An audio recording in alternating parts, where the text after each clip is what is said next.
Welcome back. It's Beyond the Box Score. I'm Dan Schneier. That's Jacob Gibbs. And this is Beyond the Box Score. We aim to go a little bit beyond the classic box score stats. Last week, I really enjoyed what we did, Jacob, taking a look at the film and what the analytics and the numbers say about offensive lines around the NFL. Today, we're going to take a deeper dive into something that we really like doing on this show, which is play calling, play sequencing, schematics of the offense and what it means for fantasy football. We're going to take a look at a lot of different situations. The Bears situation with our boy, Ben Johnson, the Seahawks situation, among others, are CJ Stroud and the Texans turning things around.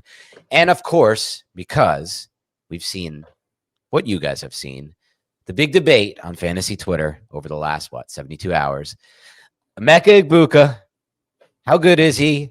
Are we throwing out the separation score stuff? What are we doing? I just got a chance to watch his tape. My God, is he good on tape? Yeah. So excited to do all this, but how are you doing today, Jacob? I'm good. I'm a little bit behind feeling, but I'm just letting that be okay. Cause like, I don't want to get myself just totally burnt out, but it's like these freaking, early morning Sundays are starting to catch up to me. I really love them. I love watching football as I start the day and everything. And it gives you a chance to get your eyes on some of these gross games that maybe you otherwise wouldn't be able to so much. But it's like you wake up early for that game and then you're going until midnight or whatever, you know? And so it's literally a 16-hour day, which I'm working most of it. And then you're just right back into it the next day. And then last night, I was up and really juiced up and everything watching this Chiefs game again, super, super late. And so it's I'm tired and a little bit behind.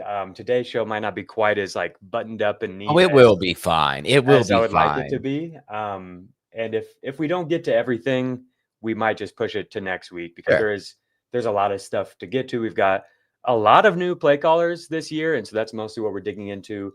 But we also do want to spend some time with some of the player specific stuff. And so it's just a big topic.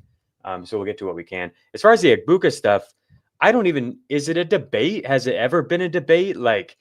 The closest thing I would say to even pushing against Egbuka is the separation scores, which everybody's made a really big deal out of. But to anyone who's willing to spend any amount of time trying to understand what those scores are or give any thought to the nuance around the scores, it's not a debate, right? Chris Godwin last year was absolutely crushing, and Chris Godwin and Egbuka are clearly not a 1-for-1. But Chris Godwin's separation scores were not good because of the way that they chart. I don't want to spend a ton of time with that today. I'm going to reference you guys to a tweet that Ryan Heath made, and really, if you just look around, ask around, you'll find this type of sentiment explained over and over and over, where the fantasy points data people are trying to help you understand that the separation score is earned separation. And so there are things such as working in the slot and stuff like that, the types of defenses they're facing that impact this score. And so anybody who is ever just blindly his separation score is bad, that's a bad thing, that I don't know, I guess that could be a debate, or it could just be rage bait or whatever for people, but mostly it just needed to be ignored because it was just misapplying something. Whenever I referenced it, the closest that I got to that was I'm confused why his separation score is lower than Sterling Shepard's, because they are in the same offense, they play sort of similar roles, they're facing the same defense, not always the same exact coverage individually. But even that, I wasn't freaking out about, because one, Sterling Shepard is low-key a good separator, has always been. That's what his best trait probably. And two, separation is only a small, I don't want to say small, it's a part of this much bigger picture that is Emeka Egbuka and how he wins, right? He doesn't have to win with huge separation wins. And that's something that you and I have talked about the whole time, is the refinement to this guy's game is insane. It's kind of like Jackson Smith-Njigba, another player who's always had really low separation scores. It's gotten much better in year 3. Another player who's had low separation scores, Puka Nacua, and it's gotten better and better and better. It's a part of a player's game. And if they can win at the catch point, they can win after the catch, they can find the soft spot in zone over and over and over and over. They've got a smart offensive designer and a good quarterback. It probably won't matter hardly at all. So that's where I'm at with the Egbuka stuff, is the more interesting points to me is what's Egbuka's ceiling? What can he really be? Because he's getting pushed into the top 8 to, I don't even know where he might be in KTC now, but like dynasty value and then even redraft value, where does he belong? Some people think that he might be I mean, he's wide receiver 4 or 5 in fantasy points or whatever. So like, does he belong in that range? Can he justify trading that amount of value for him? Is that something you can reasonably expect? And I've been a little nervous about that because like when I dug into his collegiate profile, he didn't have very many spike weeks. Like if you do compare him to Jackson Smith, but there were more games of 120, 130, 140 yards for JSN, even though he played like a third of the total number of games that Egbuka did in college. And so really your only comparison recently, at least that I know of, is like Justin Jefferson, where it's like he had sort of an underwhelming college profile. He had really good college teammates, and that was probably part of it. He's not like some ridiculous athlete. Can he beat Justin Jefferson? You know, like that's basically where we've landed in terms of the ceiling outcome, because what is he? You saw the tweet from Hayden Wings. Probably he's third in fantasy points through this amount of games through to begin a career, behind only Randy Moss and Puka Nacua. Maybe he can be Justin Jefferson. Like that's kind of what he's playing like. But that's the more interesting point to me. The separation score stuff is just like, I don't know. I feel like we've gotten really carried away with that, where people have like latched onto this as being some big negative thing. And it was like, if it was ever portrayed that way, that was probably just not right. Yeah, I'm 100% with you, and I apologize for those listening if there are some pauses. I'm playing on mute today. I'm dealing with some nasty sickness, and I saw in the comments yesterday I had some sniffle noises. I apologize for that on the last show. I'm trying my best to work through this, but I really think I want to focus on what you said at the end there, Jacob, because the argument for me centers around what you said at the end. I mean, if we look at separation scores, they're one piece of the puzzle, but they're not the entire puzzle. And as I went back and watched the tape of Emeka Egbuka, I saw a receiver who has developed, and this is kind of crazy given the small amount of time they've worked together, just an insanely good rapport with his quarterback. And I want to reiterate right now, Baker Mayfield is playing quarterback at a top 5 level in the NFL. You may not agree with that. You may not respect that. You may not know that.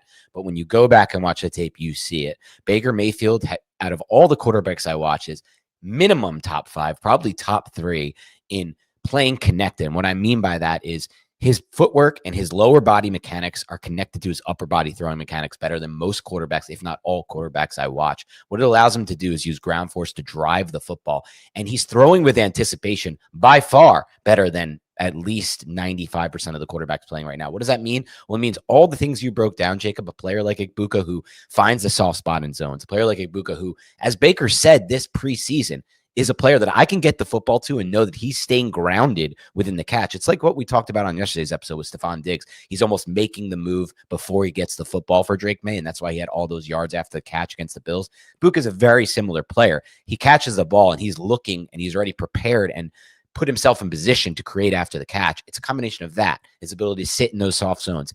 He had a double move on a vertical route that absolutely torched the defensive back. So I don't know what's going to happen, but I assume his separation score is going up after that play because he had about 4 or 5 yards of separation on that play. And you could watch the play executed just so well overall, right? I mean, we're looking at a situation where Baker Mayfield opens up to the right side on that play, fully opens his hips. The stripe of his helmet is looking to the right where there's 3 receivers, and Emeka Egbuka is a backside X receiver. He takes the safety with him, Baker Mayfield, flips his hips back to the left and just rips the ball. And Emeka Egbuka is already 4 or 5 yards down the field of separation. So it's this constant, like they're winning vertically. They're winning intermediate in the sitting in the zones. They're winning after the catch. These two are winning together over and over. And that deep skinny post, or that intermediate skinny post that they've now hit twice for a touchdown this year, Baker and Egbuka, it's unguardable. Egbuka creates the separation with his release off the line of scrimmage, and no defensive back is going to be able to stop him on that. It doesn't have to be much separation. It hasn't been on both of the touchdowns, but it's enough for Baker to plant his foot, drive the football to that skinny post, and just hit him in stride. And it looks like it's unguardable. So right now, there are things that they are doing on the field, in my mind at least, that are unguardable. The question for me with Egbuka, Jacob, centers around, and I'm glad we took the time to talk about this because I think he's probably the most interesting player in fantasy football right now. The question centers around, how does this change, or will this change when Mike Evans comes back into the picture? Because a lot of what I've seen them do together, just from watching the tape, are things that I saw Baker and Evans do all last season and the season. Like, they are hitting the skinny post. They are hitting the deep ends. They're hitting all these routes that honestly, Baker's developed a great rapport with Mike Evans doing so over the years. So what happens? Does Evans become more of a primary target? I don't know. But what I do know is Baker was one of 4 quarterbacks going into last week that had a positive EPA when he was forced off his first read. So he will find Egbuka no matter what. It's just a matter of what is the ceiling. And I'm not so sure once Evans comes back, it's going to be this level that we're seeing right now. Yeah, that's totally fair. Like, I think having everyone there, at times, like, on this podcast, I've referenced like that. I think CD Lamb being back would be good for George Pickens, et cetera. You know, where it's like 2 players together, having one that's a superstar would actually help them. And maybe like Evans does a little bit in terms of like stretching the defense, but I do wonder a little bit if you get all 3 receivers there with Chris Godwin also healthy, if maybe Egbuka has a tougher time delivering for fantasy. What I've got up on the screen here is that Egbuka has caught 8 of 13 deep targets for 291 yards and 4 touchdowns.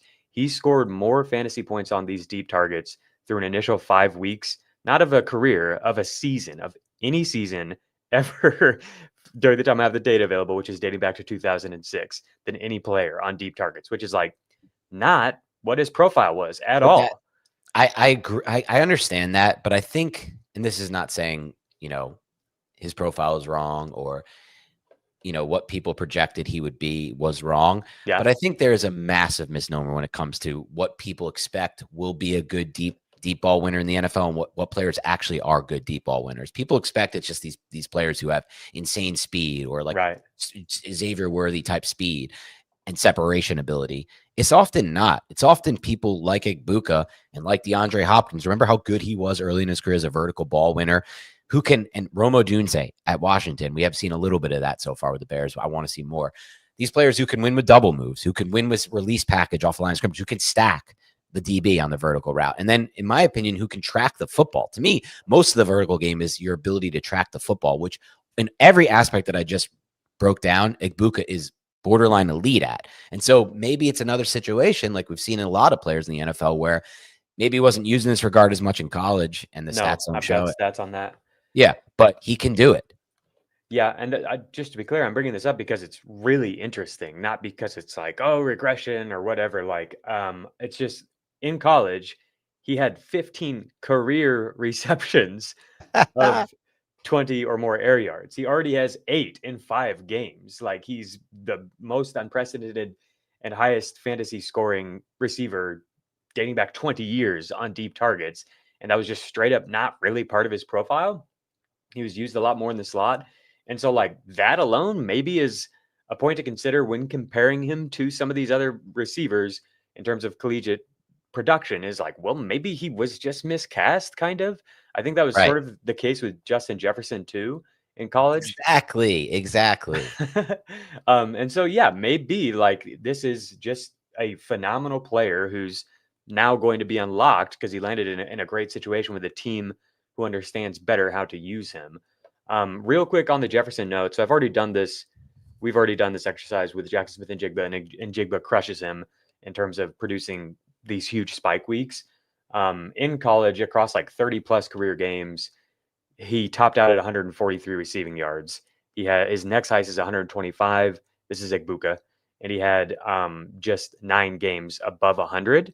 Whereas like Justin Jefferson had a game of 227, 163, 155. He had 14 games above 100 yards, and he played 8 fewer games than Egbuka. So it's again like does he have the type of upside that JSN or Justin Jefferson do to like dominate a game? Maybe, because we're kind of starting to see it, but we haven't seen it in the past. He was a very efficient player on a per route basis 1 year at Ohio State. It was the year that Jackson Smith and Jigba went down. He produced at a really high level while playing alongside Marvin Harrison Jr. So I do think like everything points towards him statistically and obviously when you watch the film being a really, really good player and somebody who can continue to elevate his game and produce at a high level. I just don't. We haven't seen him deliver that type of like alpha wide receiver one push up into the first or second round of fantasy drafts. Like I'm winning all the time, demanding 9, 10, 11 targets and just like producing 150 yards. We just haven't seen that very often from him in his career. But it might not matter. Maybe he's just so good that it might not matter. But to me, when we're projecting someone as if they're going to do something we've never seen before, even at the college level, like that does scare me a little bit. And people have like tried to paint me as like anti-Egbuka, which is crazy because like you and I have been like, wow, this guy's so good. Like from the moment that we got eyes on him back in the spring. But like, I just want to like at least present you with this information. Maybe it's meaningless, but maybe it's not, sometimes we do overreact to things. So I do think it's at least relevant to get like zoom out and get the biggest picture possible. And if that turns me into the Egbuka bear, the Egbuka villain, like that's fine. I don't really care. Like I want the Beyond the Box for people to know all the information that we have. You're not the Egbuka villain. You're just maybe not as high as some people who have really taken it to the next level. And I can understand that. Like for me, when I went back and watched the tape, I do think a lot of his wins come when he is isolated as the backside X. And that's just something because Baker, and I think that's possible because Baker's so good at getting to the backside of plays, which is not something most quarterbacks even do at the NFL level. But what happens when Evans comes back? Is he still going to be the backside? Is he going to be the isolated X on 3x1 sets? I don't think so. He'll still win. He'll win in the slot. Don't get me wrong. But I know Baker Mayfield, and I know that when he has that situation where it's 3x1 set, which the Bucs love to run, all good teams love to run it, or all teams love to run it in general. He's probably going to come back to Evans because Evans was winning. And I think you had stats on this in the preseason. I don't remember now, Jacob, but like Evans won a lot last season with Liam Cohen as that isolated X on in-breaking routes and all sorts. Yeah. So it's like, will Evans continue to win? Probably. He's Mike Evans. He's really freaking good and always has proven to be. Yeah, like his separation scores are through the roof. Everything suggested that he was still playing at a really high level. Before we go to break, I do want to just point people to this tweet from Ryan. It's super long, but if you are interested, like this, you can learn more about the separation score metric and like how it pertains to Egbuka right here. This is the tweet that Ryan made. Love a good long tweet. Shout out Ryan. I'm for it. All right, let's take a quick break and we're going to get back into some more fantasy content. Critics are buzzing about the new season of Yellow Jackets.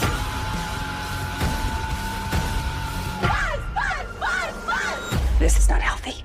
Yellow Jackets' new season now streaming on the Paramount Plus with Showtime plan. We don't have time today for too much nonsense, but I do want to add in one nonsense point real quick. Jacob, yesterday you went over that you have a lot of doppelgangers for you that people think are actors or famous people that they say are your doppelgangers. Well, a few people in the comments are now saying you remind them somewhat of the Ancient Aliens guy if you had that haircut.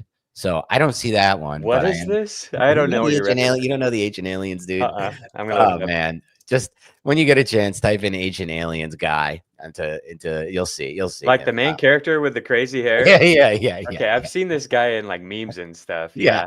Oh, he's heavily memed. But let's get back into fantasy. I have one more nonsense thing for you later. Surprise, another crazy guy. I like yesterday. It's like you're like all my doppelgangers like depressed people. Like people even more in the comments are like Mac Miller. I'm like, oh great, another guy, like a guy who great. Love it. All right, let's get back into it. Oh man. Okay, yeah, we've got motion and play action basically is the stuff that I want to talk about here. You guys know if you've been around Beyond the Box Score, it's the cheat codes.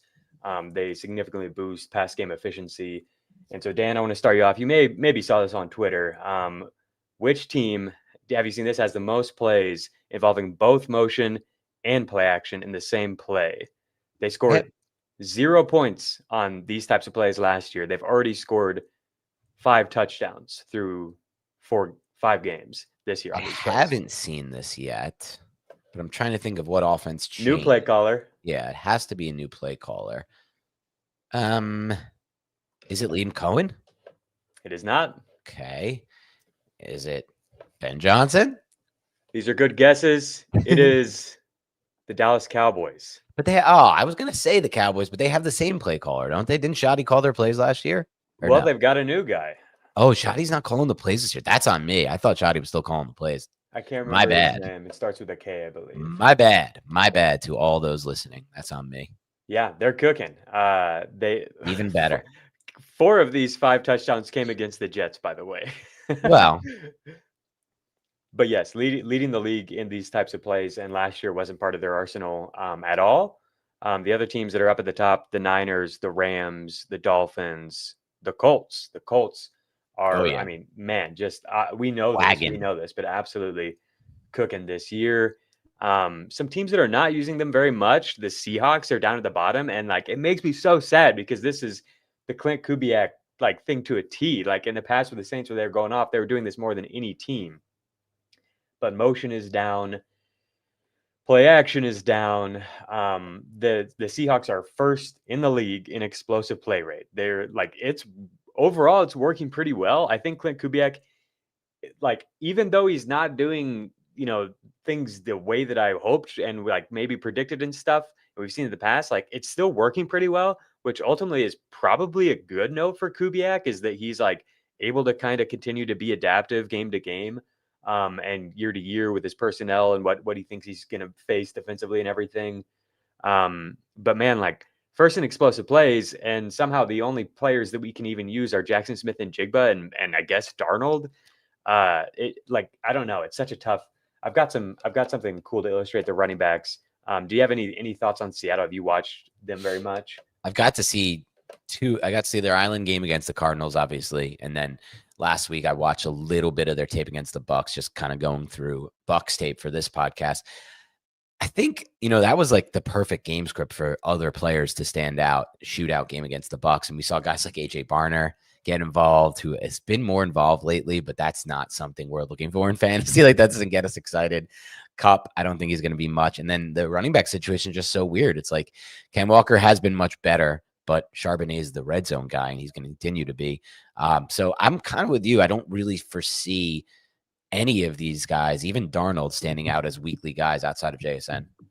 Yeah, so what I've got is on Kenneth Walker in the run game specifically, and it's not going to make people happy because we were high on Kenneth Walker, and I'm sorry about that. I know your pain. It's rough right now, and I don't have a lot of hope BM for you. So I looked at the run game specifically, and what's been working the best for them is inside runs, which I think makes sense with Gray Zabel just kicking butt in there. Their outside zone runs have created some explosive plays. We've seen that with Ken Walker, but also they have a low success rate overall. And so what I've got here, they do a lot of inside and outside zone. That's basically what we're getting from Kubiak. What I have here is their success rate on inside zone runs, and I'm able to, through True Media, illustrate it in a cool way here with the this chart. So this is Kenneth Walker. His success rate by gap in terms of the offensive line, you can see here, it's like tight end, left tackle, left guard, center. You see that the taller the line is, that is the higher frequency of runs, whereas the color is like how successful they've been. So this makes sense, the layout here, right, Dan? And we're looking at specifically, so this is all of his runs here, and you see he's been much better up the middle, but he hasn't run up the middle as much. You see that? If I look specifically at inside zone runs here, he is bouncing them outside all the time. He has no runs at the center right guard here, like hardly any runs inside at all. And this is inside zone runs. And it's just like, look at Zach Charbonnet's. It's like clear and clean and balanced, and I think that this kind of like, it's a small sample size here. We're looking specifically at one type of run, but it kind of does tell the story for the Seahawks. And like for Walker, who like people have been frustrated with, multiple coaching staffs have now been sort of frustrated with. I haven't heard anything from this staff that they're frustrated with him, but it's like we need better consistency and success rate type of plays down to down. And I think he is trying to bounce things outside too often. Yeah, I think you did a great job illustrating that. The numbers show it, like that chart shows what he has been, Kenneth Walker. It's nothing new, so I don't know if we have anything on that's separating it, but it's just like, I guess the expectation for us, Jacob, or for you more so than me, was that they would really lean on an outside zone scheme and have it look a lot like, at times, I think, what Miami's been able to do. I don't even think Miami's doing a great job of that anymore, but 2 years ago with HN or last season with HN at times. But they haven't been able to commit to it, I guess, or they have been mixing up their run game. Nobody wants to have like a very stagnant run game that's only running outside zone or inside zone or duo. Remember a few years ago, the Giants had Hal Hunter as an offensive line coach. They ran like 92% inside zone duo. It was just like impossible to win like that. So maybe they just view it as like, we'll bring Charbonnet in for certain types of runs and we'll bring in Walker. But like you said, if they're running inside zone and Walker's still bouncing those outside, it's probably frustrating coaches when they see it on tape. Yeah, that's right. Like I was hopeful that he would have 65% of the runs or something like that and be like the clear, which he kind of is, the clear lead back between the 20s. Yeah. I was hoping that would be the role and that he would do a better job than he has. He's created explosive plays, but like at times last year, we saw him short up a little bit and it was like early in the year, not be as prone to try to bounce things.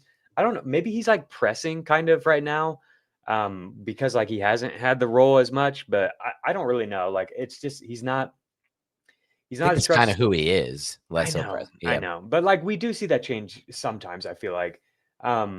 The other thing that I was hoping for that we haven't really seen is I was going to say the pass game work, design targets to the running backs. Yeah. And so, yeah, we're left in a tough spot with Walker where it's almost like he almost feels just like an injury contingent type of running back where like, unless something happens to Charbonnet, I doubt that Walker is going to be somebody you ever feel good about starting. Would you rather outside of standard leagues? Yeah. Would you rather have Walker or Ja'Cory Krosky-Merritt rest of season? For sure, Bill. For sure, Bill. Not even like what the heck? Not even That's close crazy, in my mind, man.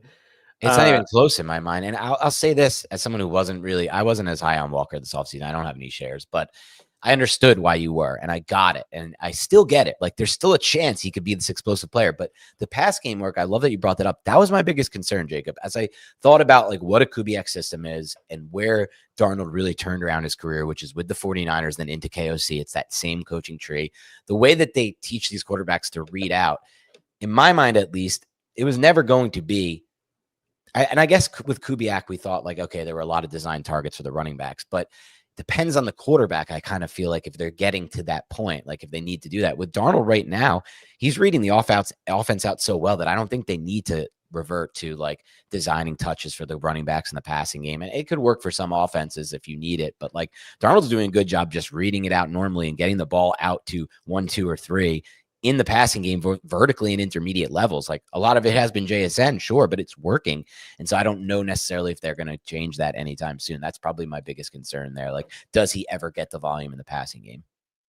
Yeah.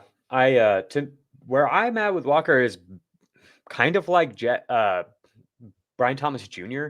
Like he's not quite as premium of a profile. Like obviously BTJ was like round 1 turn. Walker was like 3, 4 turn. But it's like the talent I still believe in, even if things haven't been perfect. And the offense and the scheme generally is working in a lot of ways is working. So like maybe there's an outcome at some point where things align more cleanly for Walker to crush or BTJ to crush. And so if you can buy him as your RB4 or your wide receiver 3 or 4 or whatever, and just like sit on it and it's a lottery ticket for you, then maybe he's a buy. I'm with that because you're buying into you want to be buying players on offenses that are working. That's a clear thing in fantasy. And these are 2 offenses that are currently working. Good players on good offenses is normally a good way to go. It's what we're looking for. But right now it doesn't feel good. Right now it's like 4 for 80 from BTJ. Holy, thank you. Like that's the best we can get. Literally like praying for a long play and a touchdown. That's how I felt with Hunter. I had to start Hunter 2 leagues last night. It's like I'm just praying they find a way to use this stud player. It's like they're running routes in the red zone where I'm like, yeah, Parker Washington, great catch. Honestly, it was just a great ball by Trevor Lawrence. I'm like, I watched this dude at Colorado dominate in the red zone. How is he not their primary red zone target, Travis Hunter? But, it's interesting watching some of these offenses operate. And as far as the situation with Walker goes, one thing that's a positive if you're holding on to Walker and hoping for it is that one of my biggest concerns for him, and I think most people's concerns, was the Seahawks offensive line, which looks much better than it was supposed to and much better than I thought it would be, in large part due to maybe Gray Zabel in the scheme. So that's a plus moving forward. For sure. I want to shout out a YouTube channel and then put you on game here with this one too. Awesome. And then we can go to break. So I found a channel that does like line breakdowns, They're mostly focused on rookies. I like it. But yeah, it's Saturday Morning Insights. Okay. Check that out. They've got YouTube. stuff on Gray Zabel, but they even have, like as a Chiefs fan, I've been able to find like Omar Norman Law and stuff like that, where it's like, oh, heck yeah, dude. It's pretty good stuff. It's like 10 to 15 minutes. Oh, they do both sides of the ball? Yeah. Okay, They even nice. did Brashard Smith, which shocked me. But yeah, I think they're just kind of like focused on the buzzy rookies. What do they say about Norman Lott? I really liked him coming He's playing out of well. Tennessee. Yeah, I he's thought playing he was really well. an interesting prospect. Yeah. All right, let's get to break. Nobody here cares about Norman Lott, if I had to guess. What's he like? The happy-faced killer? You mean my dad? Be glad you never have to know. You think that you're so much better than me. You're just like your old man. I'm not like you at all.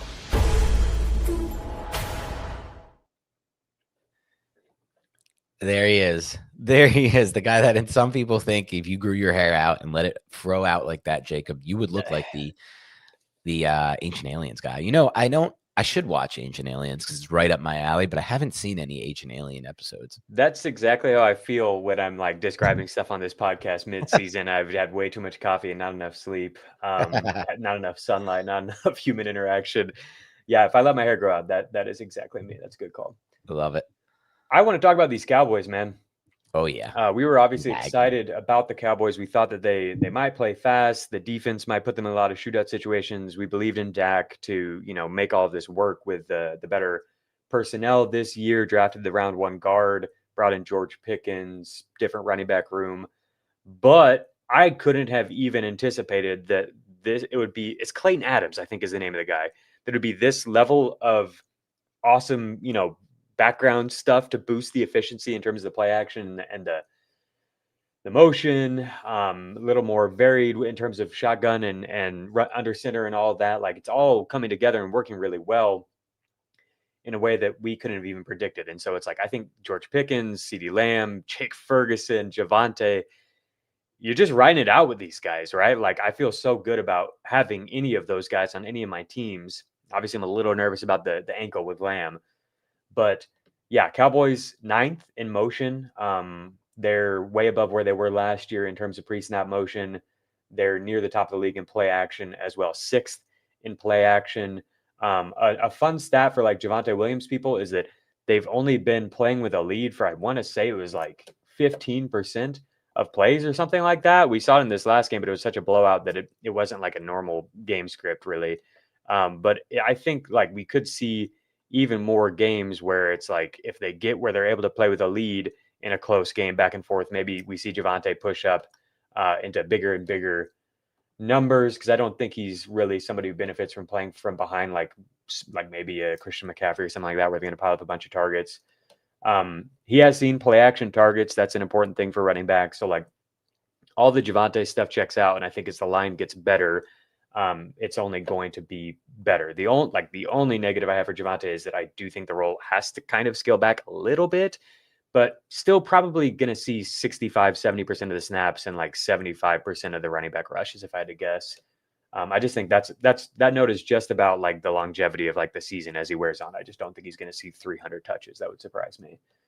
I like the route designs too. Everything I've seen on the route design side of things is good, getting more horizontal routes, layering these routes together. So basically, Clayton Adams, Brian Schottenheimer, whoever the credit belongs to, they deserve the credit. This looks like one of the best, most cohesive offenses, and it's like all funneled to these relevant players.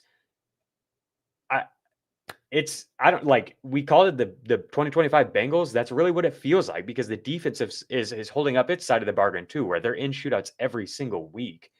The last thing I wanted to point out is that Dak is playing at such a high level. All the accuracy notes have him as like the most accurate quarterback under pressure, but also just basically in all situations. And he's working through his reads at such a high level. He's making plays outside of the pocket. And so you get like this past week where the defense takes away George Pickens and Ryan Flournoy pops off. And to me, it's like, once we get into like, if CeeDee Lamb is healthy, how do you stop this offense? Because like whatever you try to take away, he'll just work his way to the other guy and find it. And so I really do feel good about all these guys going forward. It's good when it works out as you predict it. And we did say this was going to be a lot like the Bengals offense. Unfortunately for us, Jacob, we just didn't have that belief in Javonte Williams preseason, what he was as an individual player based on some numbers and the way it's looked for him on tape in his recent seasons, which sucks because he's healthy. He looks like a completely different player. He even says, like, I feel like the game's slowing down for me and I'm playing at a different level. He's playing so good. And as I watch him, I'm like, yeah, this is what I remember watching at UNC, his ability to set up the blocks, the patience behind the line of scrimmage, those little micro cuts to create those little alleys for himself.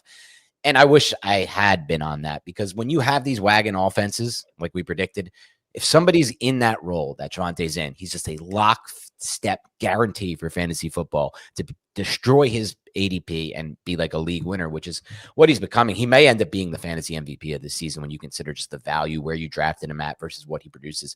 But as far as moving forward, I think you broke it down really well. I don't really need to add on, but I just want to say, great point about A, Dak's ability to process defenses, B, Dak's ability to throw with anticipation, and C, Dak's ability to get other players involved when he needs to. He doesn't need to often. That's why you're seeing such a funneled offense to Pickens and Lamb when he was healthy. But like last game with Flournoy, when he needs to, is that how you say it? Flournoy? I don't even really know. He will get the ball to these players because they're wide open, because the defense is taking away the other players. Not a lot of quarterbacks can do that. He is one of the few that can. So yeah, I see no reason with their bad defense that this will change. This is the league winning type of offense that you want to hope that you have a bunch of players. And I was talking to producer Thomas yesterday about this, Jacob.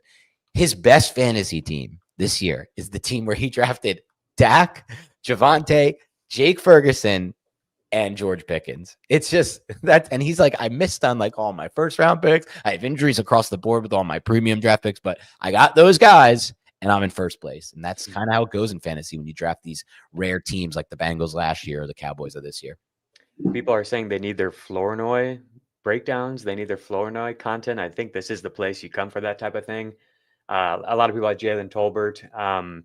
I think it's possible that Flournoy is just a better player. Tolbert played more this past week, but we've seen Flournoy like in the preseason last year for sure go off and look really good in moments. And when he's got on the field, he actually has decent per route data for his career across regular season games. He's also interesting because they've given him some like rushes and stuff like that. They've tried to get the ball into his hands in sort of creative ways, because I think he can win at the catch point. But I didn't expect this kind of stuff where it's almost like he stepped into more of the Kevontae Turpin type of stuff.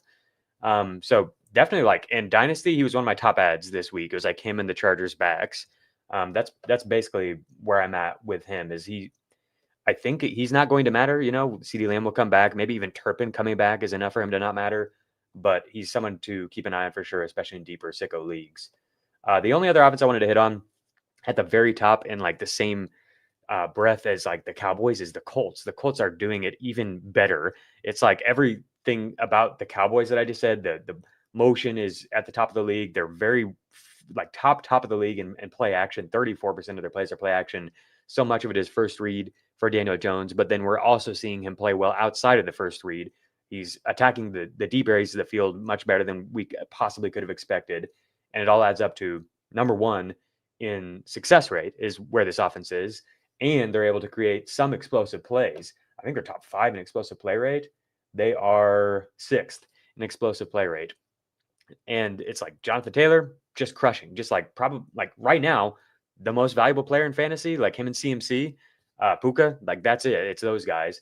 Again, like I don't know if he'll hold on to this type of role all year. Then maybe they get Giddens in there a little bit more just to lighten the load a little bit for JT. But I mean, we've seen him like just last year, he basically handled this workload over 14 games. If there's any running back who's physically built for that type of workload, it's him.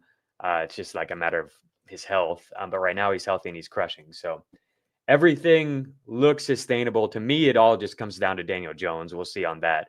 But like everything the coaches are doing is absolutely sustainable. And like I love that they have the success rate to back it up too. It's not just big plays and stuff like that. Sometimes in a 4 or 5 game sample with an offense, we can get a little carried away with stuff, but everything is working for this team.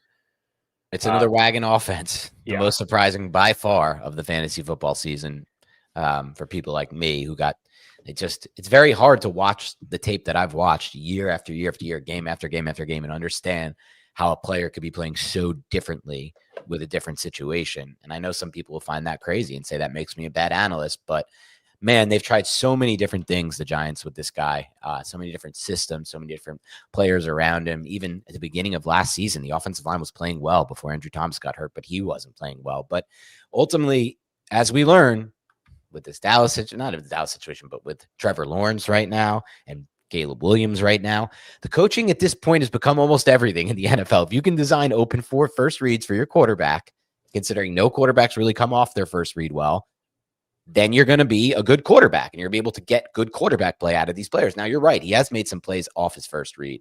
Not that many. He leads the league in first read targets, but he's made enough. And it's not turning. He's doing what's necessary and playing great football. So I got to give him his credit, Jones. And I guess, like you said, the only thing that could change this for me would be defenses adjusting to the scheme and what they're doing and taking away first reads. But I don't think that's going to happen right away in year one of this scheme with Jones. I think that's something that happens year two. So I don't really foresee it happening. It's something you need a full offseason of tape to kind of work with and time to work with as a defensive coordinator.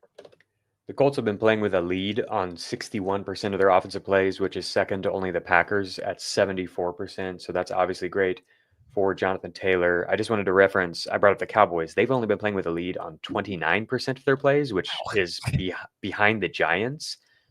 So like stuff like that does even out as the year goes on. And this is a segue to my next team, which is the Jaguars and Liam Cohen. They're third in this metric. 60% of their plays they've been playing with a lead. They've only been trailing on 12% of their plays, which is second, behind only the Packers. And so to me, like the good times for ETN, like maybe are going to kind of like dwindle a little bit. We saw that just this past week where we got into more of a play from behind kind of game on Monday night against the Chiefs, and ETN just wasn't as involved. That game, to me, it was very fun to see a game kind of get put into Trevor's hands. Of course, that is a totally insane like my headspace to find yourself in where you're watching that game. Like it killed me. They like Trevor, like they asked him about falling down and they're like, what was going through your head? And he's like, panic, just sheer panic. It's like, dude, yeah, that's how I feel like always watching you. But yeah, like it was interesting that it kind of went away from ETN. ETN felt like he was just, I'm sure I'm biased because of the Tootin stuff. And I don't want to just feel like I'm just wish casting things or saying things that aren't there. But to me, ETN just felt like the running back on this team, right? He felt like he was just a part of the offense. It wasn't like an offensive identity or something like that. It felt like the game was in Trevor's hands basically the whole time. And credit to him for making it happen. But I do think that's interesting that like they've had an outlier number of plays where they've been leading and the run game is working really, really well. And so I do think all of that has boosted things for ETN. And as I just look at it objectively, like his role isn't as good as about 15 or 20 running backs in terms of the expected fantasy points, the percentage of plays that he's on the field for and stuff like that. He's in that B tier of running backs. So maybe he is a sell, but he is playing phenomenally for sure. On the Jaguars, they are using a ton of motion. They are using play action. It's the good stuff that we've seen, even more than we saw last year with Tampa Bay. And on the Tampa Bay side of things, we're talking about Liam Cohen coming from the Bucs over to the Jaguars. They are still using these plays and they're kind of layering them in more and more each week.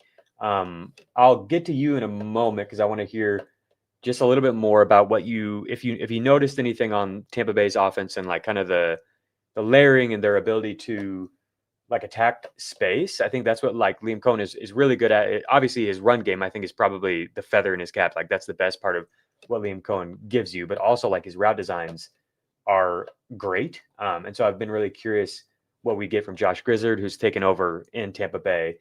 But they are, let me give you the Bucs stats. Yeah, the past two games, the motion rates for the Bucs have been 70% in each of those games, whereas the first three games is 43%, 57%, 33%.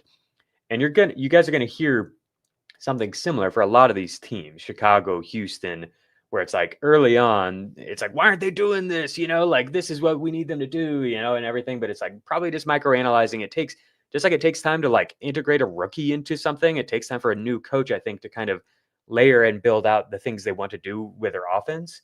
But we are seeing more and more play action and motion for the Bucs. The Jags have been pretty consistent all year with their like top 10 motion top 12 in play action. So what do you think on Tampa Bay? Did you notice anything about the way they're designing that offense? Yeah, I mean, I just really focused on this past week's tape against Seattle, and then a few more targets from games past with Egbuka specifically. But I think what they're doing a great job of, in my mind, you said it best. It's using pre-snap motion to diagnose for Baker Mayfield what the defense is going to be in.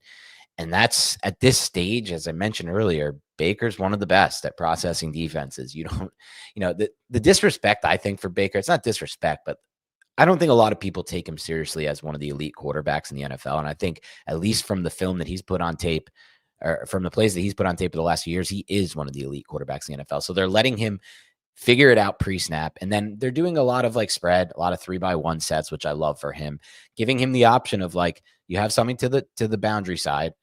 It's the 3 players to the boundary side. Take what you like there. And if you don't like it and it's not available, come off to the backside, because we have somebody who can win on the backside. And it's like simple football to me in some ways, but it's not simple for every quarterback, I guess, is the best way to describe it, because not only do you have to be able to process, you have to be able to do it all within the same time, like the timing of the play. Baker's so good in my mind at coming off the play side, what is usually typically to the boundary, in time, getting his hips squared, getting his base set, and driving the football to whatever that backside read is. And that's what we've seen. And timing is so good with that Bucs pass game. So I want to give credit for all the pre-snap motion and what it's doing for Baker and letting him to see and the scheme. But to me, it's a lot Baker. I'm just going to be honest with you. It's a lot him just playing at an insanely high level from an anticipatory standpoint and from the ability to drive the football on target, on time. For sure. And I think the motion stuff as a diagnosis for what they're going to see is really important too for this offense, because he's needed to get the ball out quick a lot. Right. And so that just gets him a step closer to being ready to do that, because the offensive line has been really banged up. He's number 2 in the league in quick pressures, maybe number 3, wow, but he's right up there, so that's been an important note for him. And I think everything's coming together for this offense. I was a little nervous at first, in the first few games without Liam Cohen, that we weren't seeing a lot of the same stuff, but I think everything's coming together and this is building out and it's going to look really good. I really like their schedule down the stretch. We could see them in a lot of shootouts. So their defense is starting to fall apart with injuries. That's a key too. I'm buying Baker and Godwin and Dynasty for contending teams, stuff like that. I'm buying Bucky Irving anywhere where I don't immediately need him. I think this is probably one of the best fantasy offensive environments. Rest of season, probably top 5, maybe even. Completely agree with that take. Real quick before we leave Liam Cohen and all this, I think the point I brought up about the playing with a lead so often is maybe something to keep in mind for these receivers too. We did see Travis Hunter's route rate was higher than it's been at any point this season. We saw him make a downfield play, and that's awesome because there hasn't been hardly any of that. I haven't got a chance to dig into the specifics of his route tree because it was just last night, but of course I'll do that. We're going to do tomorrow's show. The Wednesday show is going to be a usage breakdown, so I'll get into as much as I can with every team, and that'll definitely be on my radar. But it's just a note, if you are interested in buying low on these guys, we'll maybe need to see more passing going forward. I don't know, their defense has played great, right? They've had some guys kind of emerge out of nowhere, and I think Campanelli, their defensive coordinator, has done a really good job. Alrighty, I want to talk about the Jets and the Lions and the Bears. So we've got the Jets have Tanner Engstrand coming over from the Lions. The Bears obviously have Ben Johnson coming over from the Lions. And still, the Lions are performing well. 50% success rate, offensive success rate. So that's 7th behind only the Commanders, Chiefs, Rams, Cowboys, Bills, Colts. The Jets are just behind them, which really surprised me. I do think some of that is some of the garbage time stuff at the end of games. So I'm going to do what I can to get a more accurate look at that, neutral situations and stuff like that. But you've watched some Lions, right? I'm curious if you have any thoughts on them. Then we'll talk about the Jets, then we'll talk about the Bears. The Lions are at 50% motion, 33% play action. So that's slightly less motion than in the Ben Johnson era, but still is a lot. They're second behind only the Colts in play action. So any thoughts on this Lions offense while I look up some Jets stats here? Haven't watched enough Lions on tape, to be honest. We did one game, I think, for BTB last week or the week before. I've seen a little bit of their broadcast. I just think ultimately when it comes down to the Lions, they're refiguring out, in my mind at least, how to operate this offense more through the pass game than the run game, which has not been, in my mind, as successful with the losses they've had on the offensive line. And in a lot of ways, that's just isolating Amon-Ra St. Brown in a one-on-one spot where he's not going to have – it's usually the two-way go in the slot where he's not going to have safety, cloud coverage over it, and then hitting him, and he's winning these routes. And I feel like that's been a big part of their offense until this past week where they started to spread around a little more, get Laporta more involved. But my concerns for this offense preseason have all been alleviated pretty much at this point. Just watching how they operate the offense, losing Ben Johnson and those offensive linemen was a concern for me, but they're well equipped in my mind with the talent they have around them. And Jared Goff, who is also pretty damn good when it comes to processing the defense and the space that he has post snap. So no concerns there. I would say they're probably in the range of like a top 8, top 10 offense rest of season. Yeah, probably higher. Maybe higher. I looked at neutral situations, so it's when the score is within 7 points, trailing or leading by 7 points or fewer, and they're number 1 in success rate within that split, whereas the Jets dropped to 10th, but still top 10 for the Jets, so it's not just the garbage time stuff. I think that's interesting for the Jets. Like, they played a game without their starting quarterback, and they've had, some injuries and like new pieces on the offensive line, new pieces kind of all over the place. For them to start this strongly is definitely interesting. They're an offense that they aren't using as much play action as I would like. Only 18% for the Jets. That's below league average. They're running a ton of plays out of shotgun, which I think is for Fields. 78% of their plays have been out of the gun. The league average is 68%. Compare that to like the Lions, where Inkstrand came from, is 44% this year. We like the run games that operate from under center a little bit more. Dan and I do. I've got some cool charts on that for you later, Dan. But overall, it is working. So it's just something to keep an eye on. I think the most important player for this is probably Breece Hall. He didn't see his role scaled up in a big way, so I don't think he's going to be like at the top of fantasy analysts' buy lists this week and stuff like that. He didn't score a touchdown again, so even though he looked great, his perceived value probably hasn't changed really that much, and I think it was already a little bit too low.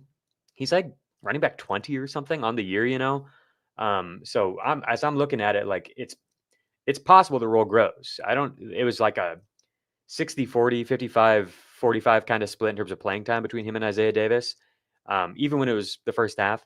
And I think it's possible that we could see that grow to more like 65%, even 70% of the snaps going to Breece.